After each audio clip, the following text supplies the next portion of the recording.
Welcome to medieval history. Today, we're stepping onto the battlefield, into the training grounds and behind the castle walls to explore the deadliest tools of the Middle Ages. When you think of medieval combat, what comes to mind? Swords, axes, bows? You're on the right track. But beyond the common images lies a world of specialized, innovative and brutally effective weaponry. The medieval period, spanning from roughly the 5th to the 15th centuries, was a time of constant warfare. And necessity, as they say, is the mother of invention.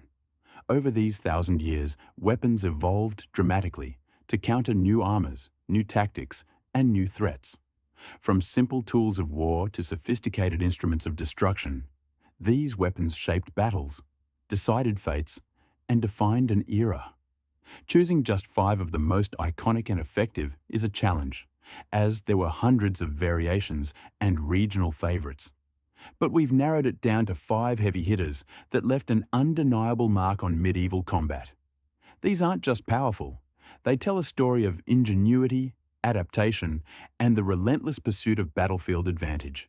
So, sharpen your wits, put on your metaphorical armor, and let's count down the top 5 medieval weapons. Number 5. The crossbow. Coming in at number 5, we have the mighty crossbow.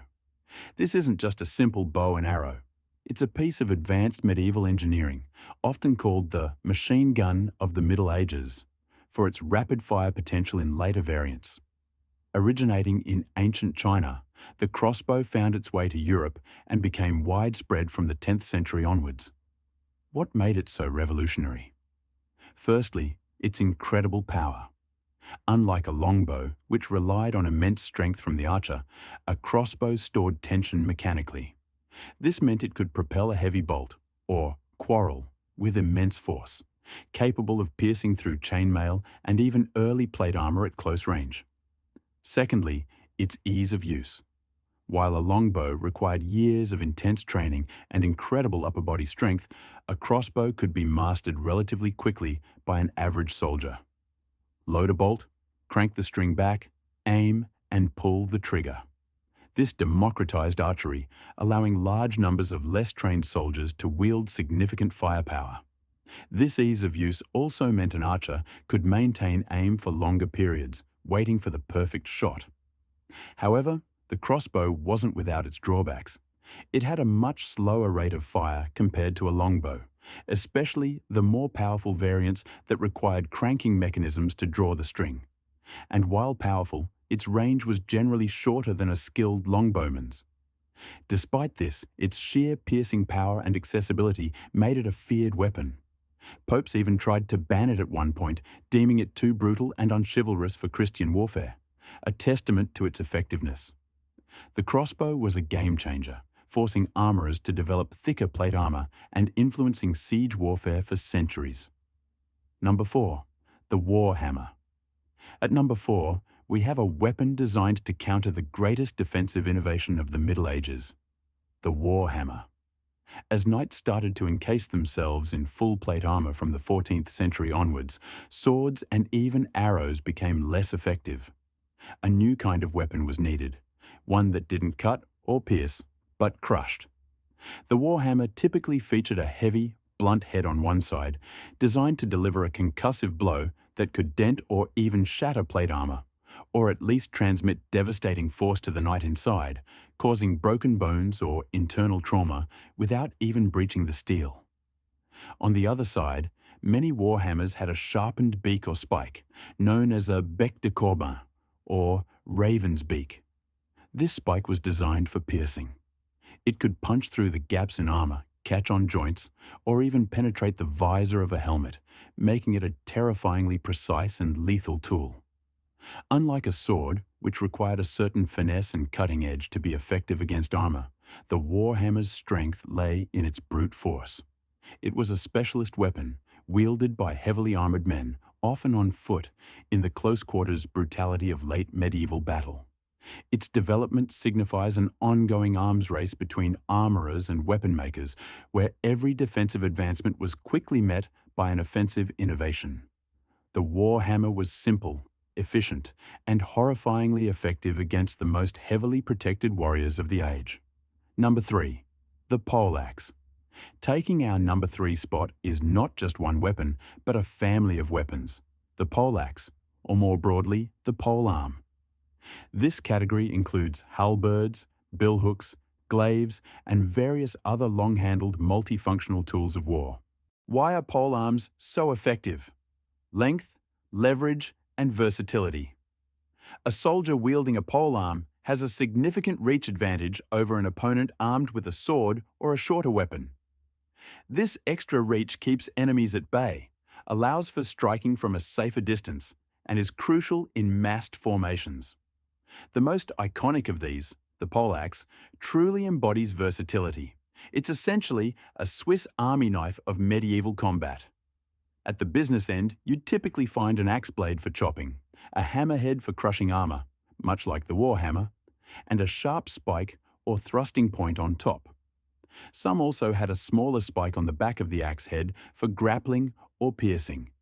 This combination meant a single weapon could chop, crush, pierce, and hook opponents, making it incredibly adaptable to various combat situations and armors.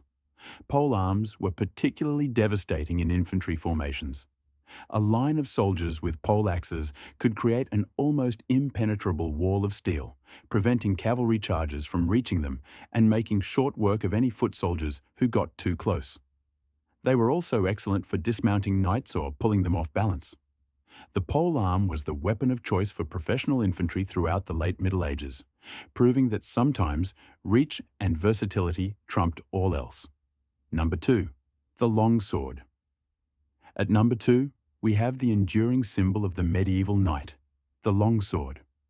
Often confused with the earlier single-handed arming sword, the longsword developed from around the 13th century onwards. It was a two-handed weapon, typically measuring between 33 and 43 inches in blade length and weighing around 2.5 to 4 pounds. What makes the longsword so effective and iconic? It's its balance of cutting, thrusting, and defensive capabilities. Unlike earlier swords that were primarily designed for slashing unarmored opponents, the longsword evolved to deal with increasingly sophisticated armor. Its longer blade and two-handed grip allowed for greater force in cuts, while its stiff, tapering blade made it excellent for thrusting into the gaps of plate armor. A well-placed thrust from a longsword could pierce chainmail or find a weakness in a helmet or gorget. But it was more than just an offensive weapon. The longsword was surprisingly agile. In the hands of a skilled practitioner, it was an extension of the body, allowing for parrying, disarming, and even half-swording, gripping the blade to use it more like a short spear or a hammer against heavily armored foes. It required years of dedication and training to master, becoming a symbol of nobility and martial prowess. It represented the ideal of chivalry, but in practice, it was a brutal, efficient tool for close-quarters combat. The longsword's effectiveness against both armored and unarmored opponents, its balance, and its cultural significance secure its place as one of the most important medieval weapons. It was a king among blades. Number 1. The English longbow. And finally, claiming the top spot as our most iconic and effective medieval weapon is the English longbow. This simple, yet devastatingly effective piece of technology utterly revolutionized medieval warfare and left an indelible mark on history. Originating perhaps as early as the Stone Age, the longbow found its true ascendancy in the hands of English and Welsh archers from the 14th century. Typically made from a single stave of yew wood, these bows were often over 6 feet long and required immense strength to draw, sometimes up to 180 pounds of draw weight. Training began in childhood, forging archers with incredible upper body strength and skill. What made it so formidable? Firstly, its incredible range and penetrating power. A skilled longbowman could accurately loose arrows up to 200 to 250 yards, and at closer ranges, those heavy arrows, especially bodkin-tipped ones, could punch through early plate armor and even thicker shields. Secondly, its devastating rate of fire. While a crossbow was slow, a trained longbowman could loose 10 to 12 arrows per minute, creating a literal hailstorm of death. Imagine hundreds, even thousands, of archers firing continuously. This wasn't precision sniping, it was a deluge of projectiles designed to overwhelm, demoralize, and annihilate. At battles like Crécy and Agincourt, longbow volleys completely broke the charges of heavily armoured French knights, reshaping battle tactics forever. The longbow was more than just a weapon, it was a force multiplier. It allowed a smaller, well-trained English army to decimate much larger French forces. It changed the face of war, proving that disciplined, massed infantry with powerful ranged weapons could defeat the seemingly invincible feudal cavalry. Its cultural impact was immense, becoming a source of national pride and a symbol of English military might. The longbow was simple, elegant, and in the right hands, absolutely terrifying. For its transformative impact, its effectiveness, and its iconic status, the English longbow is our #1 medieval weapon. And there you have it, our top 5 medieval weapons. Each of these weapons played a crucial role in shaping the conflicts and cultures of the Middle Ages, representing centuries of innovation in the art of war. What do you think of our list? Did we miss your favourite? Let us know in the comments below. And if you enjoyed this journey into medieval arms, be sure to hit that like button and subscribe to Medieval History for more deep dives into the past. Thanks for watching, and we'll see you in the next video.